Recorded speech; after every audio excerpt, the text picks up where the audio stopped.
Bonjour les CE1, j'espère que vous allez bien. Alors, on va passer à la présentation de la journée du lundi 15 juin 2020. Alors, lecture fluence, ça change pas. Lire la séance 13, page 19-20 du livret d'entraînement à la lecture fluide. Donc, même chose qu'hier, ce soir, vous essayez de le relire avant de vous coucher. Vous le relisez demain vers 8 heures, avant Teams. Et ensuite, je le ferai avec les petits groupes, d'accord? Alors, il y en a qui vont me dire, oui, mais moi, je l'ai déjà fait aujourd'hui.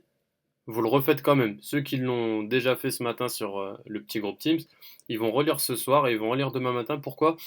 Parce que c'est de l'entraînement, les enfants. C'est de l'entraînement à la lecture fluide. Donc l'entraînement, faut refaire, faut répéter, répéter plusieurs fois. Et plus je répète, plus je vais acquérir des mots dans ma masse de mots que je sais lire rapidement. Et plus je sais lire des mots rapidement, plus je suis un bon lecteur. D'accord? Alors ensuite, écriture, mettre en œuvre une démarche d'écriture de texte, trouver, organiser des idées, élaborer des phrases qui s'enchaînent avec cohérence, écrire ces phrases, à rendre le jour même. Alors il y a un prolongement, du coup, écrire une œuvre sous la forme du récit d'aventure. Aujourd'hui, nous allons essayer d'inventer et d'écrire le milieu de ton histoire. Rappelle-toi une histoire à trois étapes, le début, le milieu et la fin. Dans le pirate, le milieu, on va dire qui, pourquoi, où, quand, ce qui se passe et comment. Alors qui? C'est Sam la pieuvre et les méchants veulent voler la rose des vents aux marins. Pourquoi? Le méchant, du coup Sam la pieuvre, veut commander les vents pour attaquer facilement les bateaux. C'est un pirate, son objectif c'est de voler ce qu'il y a sur les bateaux. Ou sur le bateau, puis sur l'île, dans une caverne. Quand? Pendant la nuit. Et que se passe-t-il? Pendant la nuit, on peut mettre un point là. Pourquoi il y a une. On peut mettre la nuit. Que se passe-t-il? Les pirates attaquent le conquérant. Le héros, Quentin, est malin et prudent. Il a de la chance car il peut récupérer la rose des vents. Comment? Quentin s'est caché dans un tonneau. Il trouve la formule magique en appuyant au milieu de la rose des vents. Il peut alors créer une tempête spéciale qui effraie et fatigue les pirates. Alors, aujourd'hui, ce matin, vous avez écrit le début de l'histoire. Donc moi, j'ai fait le petit travail avec le début de l'histoire de Mathieu, mais c'était un exemple, évidemment. Donc demain, pareil, au hasard, je prendrai, je pense, une fille. Je prendrai du coup les éléments de l'histoire de cet élève. Et puis, on écrira ensemble le milieu. Et puis, du coup, comme ça, vous aurez un peu un exemple pour écrire une histoire, d'accord? Voilà. Alors ensuite, alors voilà, on va expliquer comment faut faire aujourd'hui. Aujourd'hui, écris ou améliore le. Alors ça, du coup, c'est demain, le lundi 15, mais nous, là, on est encore dimanche. Écris ou améliore le milieu de ton histoire pour t'aider. Réponds dans ta tête aux 5 questions. Pourquoi, où, quand, ce qu'il se passe et comment. Reprends les descriptions de ton méchant et de ce qu'il veut faire de mal. Donc là, il faut reprendre son écrit du jeudi 11. Vous vous rappelez, le méchant, il veut faire quelque chose de mal. Alors tu peux utiliser les mots suivants. Soudain, tout à coup, brusquement. Aide ton héros grâce à ses pouvoirs magiques, son objet magique et ses amis. Je vais utiliser plutôt cette expression-là, moi. Alors attendez, on va pas la mettre là. Voilà. C'est un jour. On va la mettre là. Voilà. Un jour. En fait, souvent, ça commence par un jour dans les contes.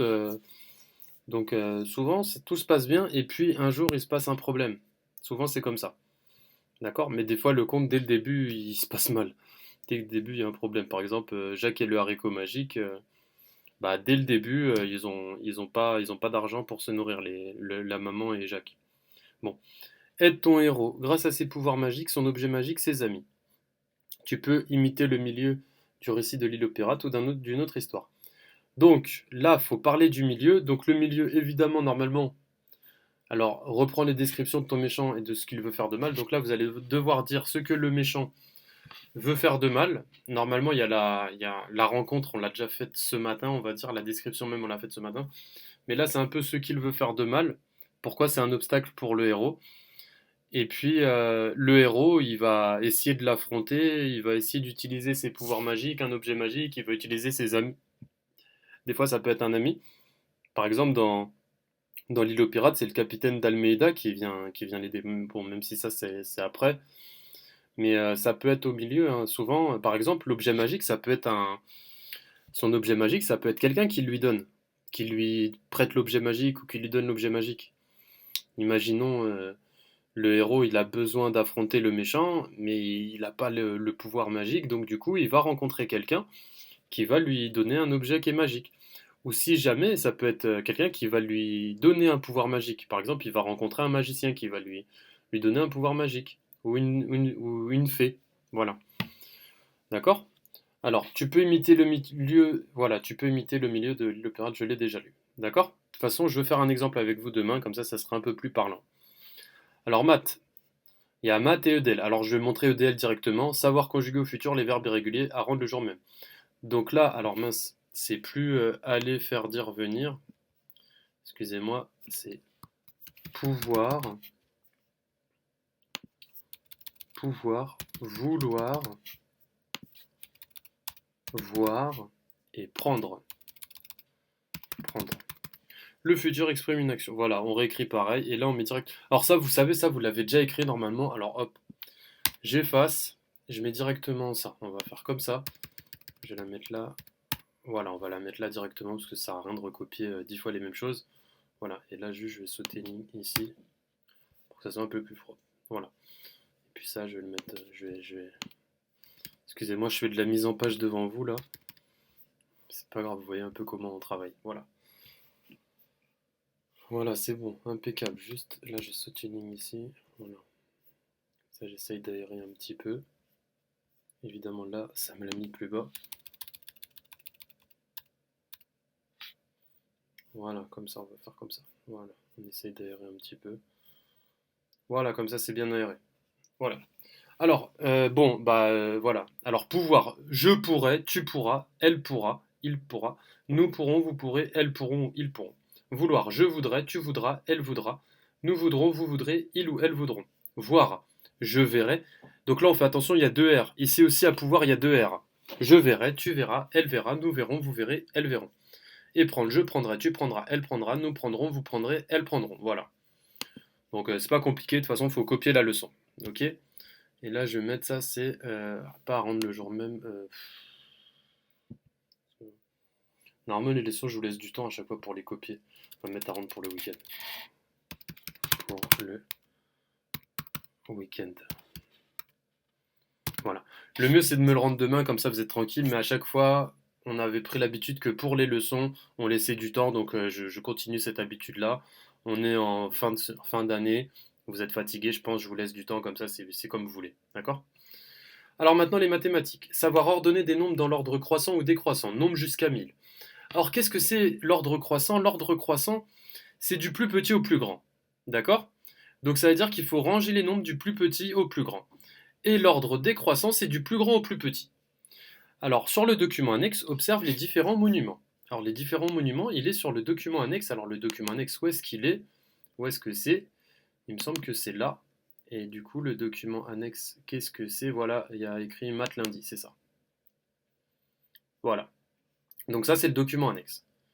Donc vous pouvez voir, il y a plusieurs monuments. La tour de Pise, 57 mètres. La tour Eiffel, 319 mètres. L'Empire State Building, 449 mètres. La pyramide de Khéops, 137 mètres. L'Arc de Triomphe, 49 mètres. Et la tour de Londres, 104 mètres. Alors, je vais juste mettre un T majuscule. Alors, attendez. Encore une fois, je fais de la mise en page. C'est rien, c'est rapide. Alors, juste là, je mets juste un T majuscule ici. Parce que c'est des monuments. Ils méritent d'avoir leur majuscule. Alors, non, c'est pas ça, c'est ça. PDF. Exporter. Remplacer. Voilà. Hop. Et là, on a notre majuscule. Voilà, très bien. Donc là, vous voyez, les enfants, il y a différents monuments, il y en a 6. D'accord? Donc là, les enfants, il va falloir les découper. Ok? Vous découpez les monuments. Évidemment, il faut couper droit. Faut couper droit, faut pas couper de travers, sinon vous n'allez pas vous en sortir. Là, c'est pas évident parce que c'est un peu serré, mais si vous êtes des bons découpeurs, il n'y aura pas de problème. Vous découpez les monuments. Alors, le souci, c'est que quand vous allez les découper, bon, c'est pas grave, hein, vous avez toujours le lien PDF sur le téléphone ou sur la tablette ou par mail. Quand vous allez les découper, vous verrez plus ça, mais c'est pas grave. Alors, la tour de Pise, elle est penchée. La tour Eiffel, c'est celle-là, vous la connaissez. L'Empire State Building, c'est l'une des plus grandes tours de New York, je crois. Oui, c'est à New York. La pyramide de Khéops, bon, bah ça, c'est la pyramide qui est en Égypte. L'Arc de Triomphe, bah ça, c'est un monument, qui est à Paris au bout de l'avenue des Champs-Élysées. Et la tour de Londres, bon, bah, c'est un monument qui est à Londres, évidemment, en Angleterre, en Grande-Bretagne, au Royaume-Uni. D'accord? Donc là, l'objectif, ça va être de découper les images, découper les photos, et de les ranger de la plus petite à la plus grande. Ok? Donc on regarde. Là, il y a 57, 319, 449, 137, 49, 104. Alors évidemment, la plus petite, c'est celle-là. Arc de triomphe, 49. D'accord? On voit que là, il y a que c'est un nombre à deux chiffres, c'est en dessous de 100. Donc c'est celle-là. Après, la deuxième plus petite, c'est celle-là, 57. Et puis on continue. D'accord? Alors après, ça sera la tour de Londres, la pyramide de Khéops, la tour Eiffel, voilà. Donc faut mettre ça du plus petit au plus grand. Vous rangez, une fois que c'est rangé du plus petit au plus grand, vous prenez la photo avec le téléphone de vos parents. Et vous m'envoyez la photo. Ok? Ensuite, fais la page 131 de J'apprends les maths. Faudra faire toute une page d'exercice de J'apprends les maths. Donc où est-ce que c'est? J'apprends les maths. Je crois qu'il est là. Alors c'est la page combien on a dit? Page 131. Voilà. Donc là, voici la hauteur des différents monuments. Donc là, les enfants, on a commencé à les ordonner du moins haut au plus haut. Continuez. Continue, pardon. Non, c'est pas. Continue.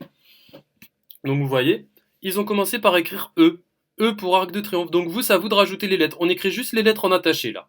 D'accord? Donc E. Après, on avait dit en deuxième, c'était la tour penchée de Pise. Alors eux, ils ont mis tour penchée de Pise. Moi, j'ai juste mis tour de Pise, c'est bon. Donc là, du coup, tour de Pise, bah du coup, là, vous mettrez A. E, A, et puis vous mettez toutes les lettres en attaché. D'accord? Jusqu'à la dernière lettre. Donc au total, là, il doit y avoir 6 lettres en tout. Alors une fois qu'on a fait ça, il faudra ranger les nombres du plus petit au plus grand. Alors quel est le plus petit nombre parmi tous ces nombres? Vous le mettez là. Et vous le barrez. Donc là c'est 159, donc on écrira 159, on le barre. Après 195, on écrit 195, on barre. Puis après on continue. Alors là les trois cases ci-dessous ont été rangées du plus petit au plus grand, mais il reste des cases vides. Continuez à remplir les cases vides en plaçant les nombres. Donc là il faut placer ces nombres-là, vous voyez qu'ils sont là, à l'intérieur de chaque case. Ça va être à vous de réfléchir. Il faut que ça soit placé du plus petit au plus grand encore une fois. Ok? Et là, du coup, bon bah là il y a des multiplications, c'est pas si compliqué que ça, vous mettez vos multiplications dedans. Voilà les enfants, donc là j'espère que ça ira, et puis de toute façon je serai là demain pour revenir dessus, d'accord? Bon allez, je pense très fort à vous, là j'enregistre évidemment, je vous partage ça sur Pronote tout de suite, et puis je vous dis à demain les amis. Au revoir, ciao!